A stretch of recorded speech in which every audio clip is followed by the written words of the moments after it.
Okay, so welcome to the bonfire. As I told you, bonfires are time for storytelling and stuff like that. I want to know the people I'm with. How far have you traveled Uganda? So hey, what's your name? My name is Sisi. Sisi. As Sisi, I'm wondering, how many places have you traveled to in Uganda so far? I've been to quite a number of places. In Uganda, and I think I'll talk about 3 of them that have been extremely different for me. I've been to Kidepo National Park, I've been to Makshon Falls, I've been to Sipi Falls, I've been to Lake Bunyonyi, I've been to Queen Elizabeth, quite a number of them.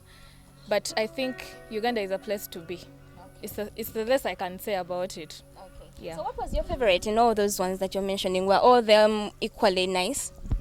Kidepo, the feeling of Kidepo, it feels like you're out of Uganda, yet you're in Uganda. It is a true wilderness. It is a place to be. It is really nice. It is the atmosphere of the place is quite different from any other national parks I've been to. Okay. Yeah. All right, that was Sisi for you. And I'm wondering, my neighbor here, he says he comes from Kasese. And apart from Kasese and Queen, where else have you traveled to in Uganda? Yes. I've been working with this in this industry for 18 years.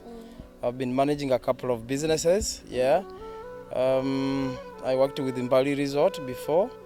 Then I moved to Queen Elizabeth. By the way, I'm one of the people who served the Queen of England when she came to Uganda. That is 07. So before that, then I opened Chobe Safari Lodge. That is Makshon Falls. Then after that, I worked with Sokon Africa. That is Quality Cats. Then I'm one of the founders of Cafe Jabas. I was in Cafe Jabas for 8 years. Then after that, I joined Nyungu ya Mawe. This is where I am, and I'm the general manager of Nyungu ya Mawe for now. So for now, we can say Nyungu ya Mawe is the best so far. Oh man, I want to put it, for now, I'm 80% of performance, but I think soon I'm going to be 100%. All right. Yeah. Thank you so much. And on the extreme end, we have a man from... Yeah, it's Danny Makanda from Kampala. Dan Makanda. I'm wondering, in which places have you traveled to in Uganda? I've been to the southwestern Uganda. I've been to the tourism city. That's for Port Rokasese, those ends. And it's really amazing to be there. Go to Winyonyi, it's so incredible. And you have a lot of fun when you go there. Yeah, sure. All right. In the interest of time, I know you're seeing people behind me. I can also see them, but we are not going to go to them. For now, these people have told you there are places, and I'm going to agree with Sisi. Trust me, Kidepo is one of the places you're going to love. I was there, and I read a memo about Kidepo. I'm going to read for you a chapter in my book. The book is called Romance in the Far North. Don't get the other idea. This is a travel book. It's about my impression of the far northern part of Uganda. The book is called Romance in the Far North, a Karimajong affair. I'm reading for you a chapter called Kidepo Valley, chapter 2. So we start with a poem called Home to Kidepo Valley. Ikonai, Akamina, my pockets are empty, but my land is rich. Come, let me take you home to the Valley of Wonders, where the buffaloes run free in the wilderness of Kidepo Valley National Park, and elephants roam free along with bushbucks. Akamina, you will love it here. The sun rises upon Mountain Morungole and later sets upon Mountain Moroto. Let me take you below the Napole Nyangea Ranges, where the view of the Golden Place will only be cut short by how far your eyes can reach. I'm not Shakespeare, but I have learned how to go around with words. I can warm your spirit and later propose with a sunflower. Their seeds make amazing meals where I come from. I come in and say yes. You on the rocks of Karenga district, listening to the sweet sounds of nature made by the Abyssinian roller or the Venetia dove. But the music made by the Kijongs down in Rolkul village will be as nice. I promise I'll jump as high as I can. Akamina, we will build our own manyata. Terraces, thatched roof, and put pillars around it. We can raise a herd of cattle and flocks of sheep, plant pine or eucalyptus trees. Where I come from, children sing happily while pumping water from boreholes at the stream. Women wash together their husbands' clothes and build their homes unrelentingly. Yes, so that's the poem. I start the chapter. The first time I came to Karamoja, quite frankly, I was very eager to visit Kidepo Valley National Park. I had heard many wonderful stories about this Valley of Wonders, how it mirrored the true African wilderness and how it was one place for one to be once in a lifetime. I had read about the Bokora Corridor, Game Reserve, Pian Ope, and how they were home to the rare roan antelopes, hartebeests, and great size to view reptiles. Sometimes something about Kidepo kept urging me to brave the long journey into the far north. Kidepo Valley National Park is a 1,442 kilometers national park in the Karamoja region in northeast Uganda. It is a rugged savanna dominated by the 250 meters mountain Morungole and transected by the Kidepo and Naras rivers. Kidepo Valley National Park is located near Karenga in Kabong district in the northeastern corner of Uganda. The park is approximately 220 kilometers by road northwest of Moroto, the largest town in the sub-region, approximately 520 kilometers by road northeast of Uganda, Uganda's capital city and largest. The northwestern boundary of the park runs along the international frontier with Bira, South Sudan, and abuts against Kidepo. For a moment I thought we had reached our destination when we left the Maram Road and our super customs started maneuvering through the Tarmac Road, leading us to the famous Valley of Wonders. The road meandered through a number of sunflower fields below the Namale Agnes ranges. We came across a number of oxen tilling the fields where millet and sorghum would be planted. It seemed like these were the only food crops that grow favorably in this semi-arid climate. In a blink of an eye, what had been suffocating dust had turned into a heavy downpour, and our super custom could not maneuver through the mud anymore. Like a magnetic pull, something pulled the car against the edge of the road, and we could not move any further. My team got out and started pushing the car to no avail. Luckily, we had been led by the park warden's car, and in no time, he had called for backup. The ranger arrived with a 4-wheel truck and attached our vehicle to his. It seemed like his truck was specially made for this kind of roads. Driving through Kidepo Valley National Park is like cruising through a golden plain whose view goes on and on until a sharp mirage is formed where the sky seems to mingle with the surface. Antelopes embrace the fields, staring at the vicious vehicle cruising through their hood, unconsciously running for dear life. The Abyssinian rollers sing in a back and forth dance with the vinatured doves around the Chigelia africana, commonly referred to as the African tree of life, or the sausage tree as many prefer to call it. We stopped for a minute to gaze at the female giraffe that had blocked our way, and it gracefully crossed the tarmac road. On the sides, I screamed, "Aren't these wild goats?" And I remember the look on everyone's face as they explained to me the goat-like antelopes were known as hartebeests or kongoni, as many prefer to call it. We arrived in Apoka later that evening with our backs sore from sitting for a long time. Apoka is the base for park rangers in Kidepo Valley National Park. Manyata-shaped bandas are scattered all over the place, and a ranger viewing point at the entrance. I was given the key to one of the Oa bandas known as Kipslinger, among the many that had names of other animals. I guess it's pride for the many rare species the park hosts. It was dark, and the only charging power source was at the reception a few meters away from the banda I was addressed to.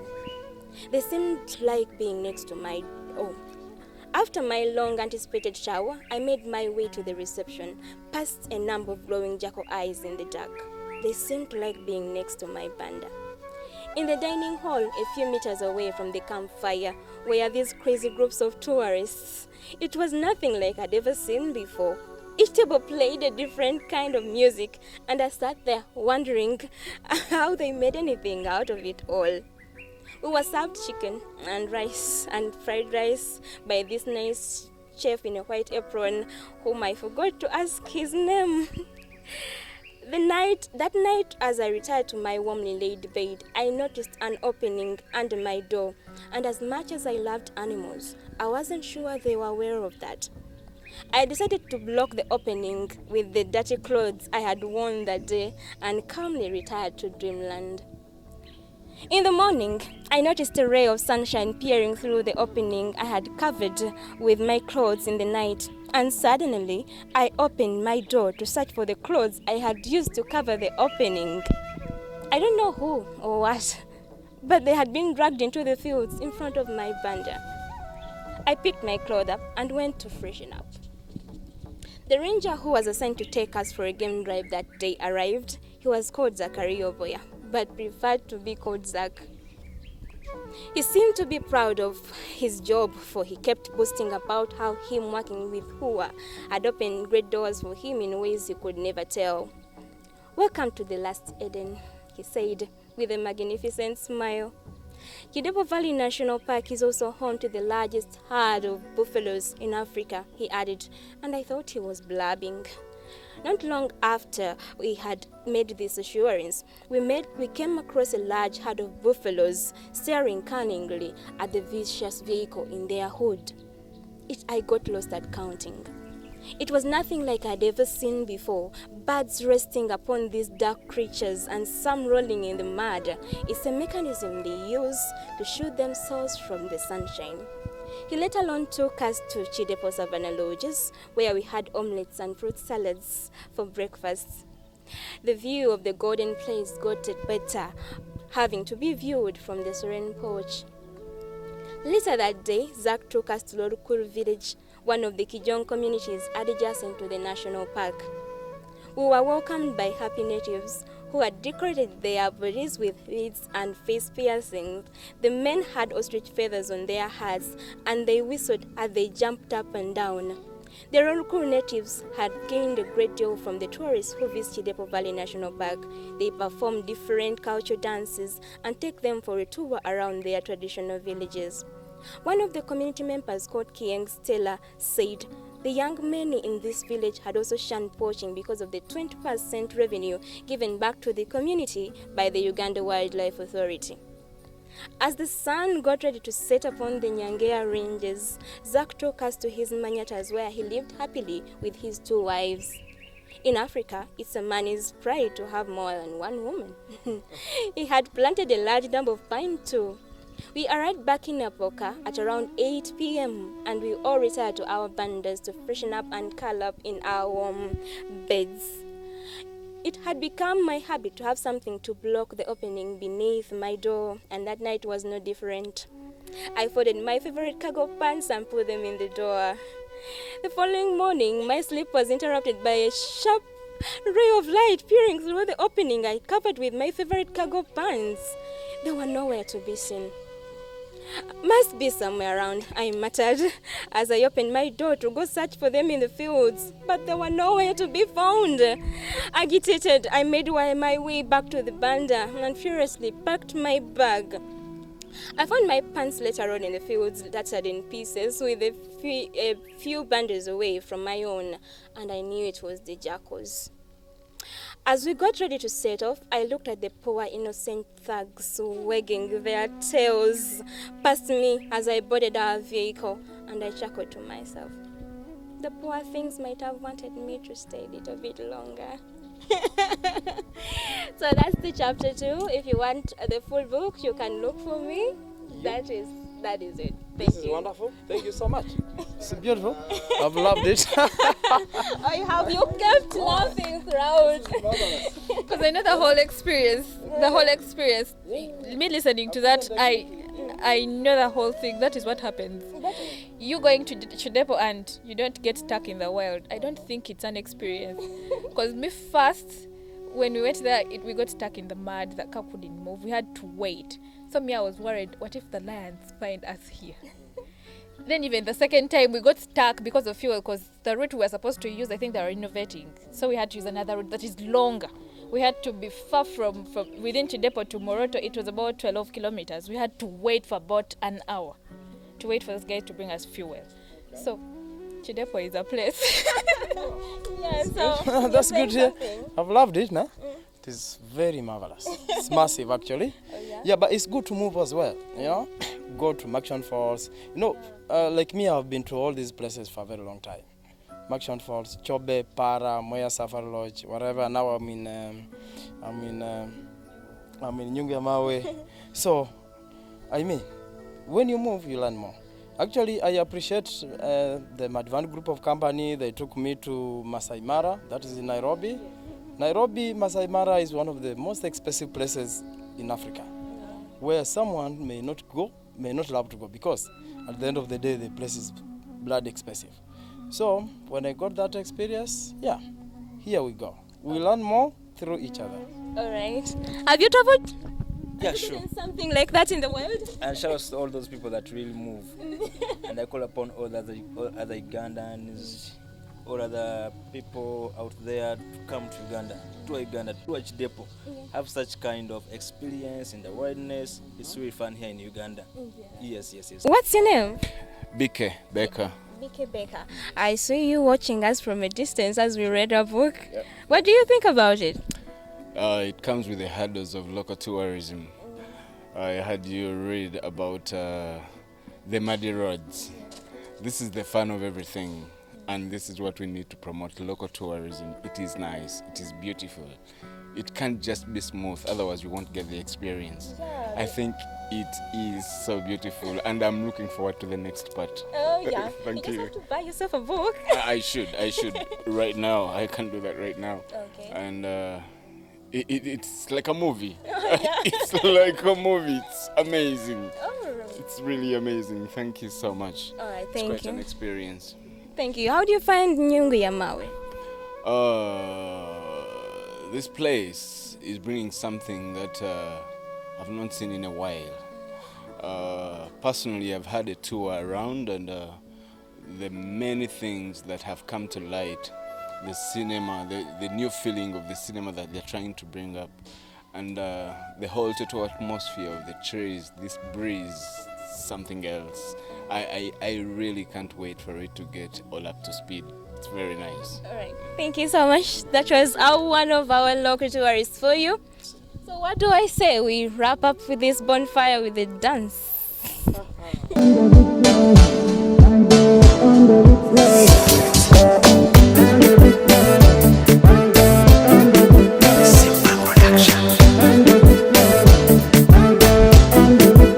DJ, can you play me?